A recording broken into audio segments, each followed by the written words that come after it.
The History of Samuel Titmarsh and the Great Hoggarty Diamond by Samuel Makepeace, Thackeray, 1841. Chapter 1 gives an account of our village and the first glimpse of the diamond. When I came up to town for my second year, my Aunt Hoggarty made me present of a diamond pin. That is to say, it was not a diamond pin then, but a large, old-fashioned locket of Dublin manufacture in the year 1795, which the late Mr. Hoggarty used to sport at the Lord Lieutenant's balls and elsewhere. He wore it, he said, at the Battle of Vinegar Hill, when his club pigtail saved his head from being taken off, but that is neither here nor there. In the middle of the brooch was Hoggarty in the scarlet uniform of the corps of fencibles to which he belonged.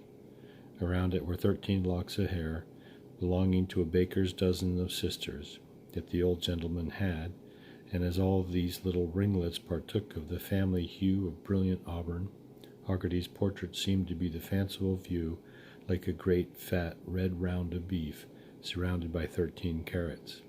These were dished up on a plate of blue enamel, and it was from the Great Hoggarty Diamond, as we called it in the family, that the collection of hairs in question seemed as if it were to spring.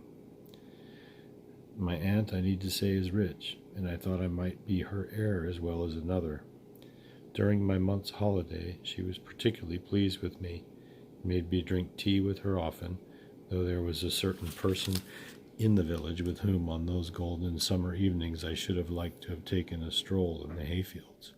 Promised every time I drank her bohea to do something handsome for me when I went back to town. Nay, 3 or 4 times had me to dinner at 3, and to whist or cribbage afterwards. I do not care for the cards, for though we always played 7 hours on a stretch, and I always lost, my losings were never more than 19 pence a night. But there was some infernal sour black-currant wine that the old lady always produced at dinner, and with the tray at 10 o'clock, and which I dared not refuse, though upon my word and honor it made me very unwell.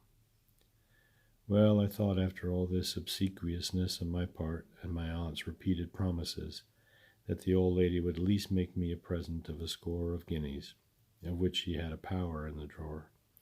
And so convinced was I that some such present was intended for me, that a young lady by the name of Miss Mary Smith, with whom I had conversed on the subject, actually netted me a little green silk purse, which she gave me, behind Hick's hayrick, as you turn to the right up Churchyard Lane, which she gave me, I say, wrapped up in a bit of silver paper.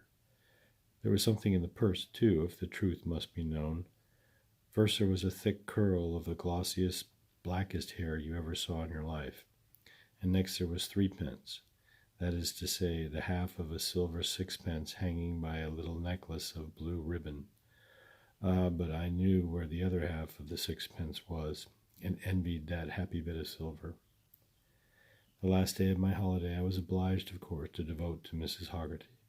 My aunt was excessively gracious, and by way of a treat brought out a couple of bottles of the black currant, of which she made me drink the greater part. At night, when all the ladies assembled at her party had gone off with their patters and their maids, Mrs. Hoggarty, who had made a signal to me to stay, first blew out 3 of the wax candles in the drawing-room, and taking the 4th in her hand, went and unlocked her escritoire. I can tell you my heart beat, though I pretended to look quite unconcerned.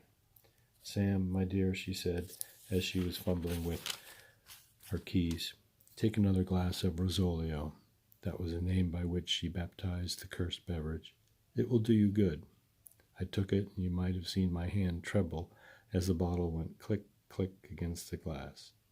By the time I had swallowed it, the old lady had finished her operations at the bureau and was coming towards me, the wax candle bobbing in one hand and a large parcel in the other.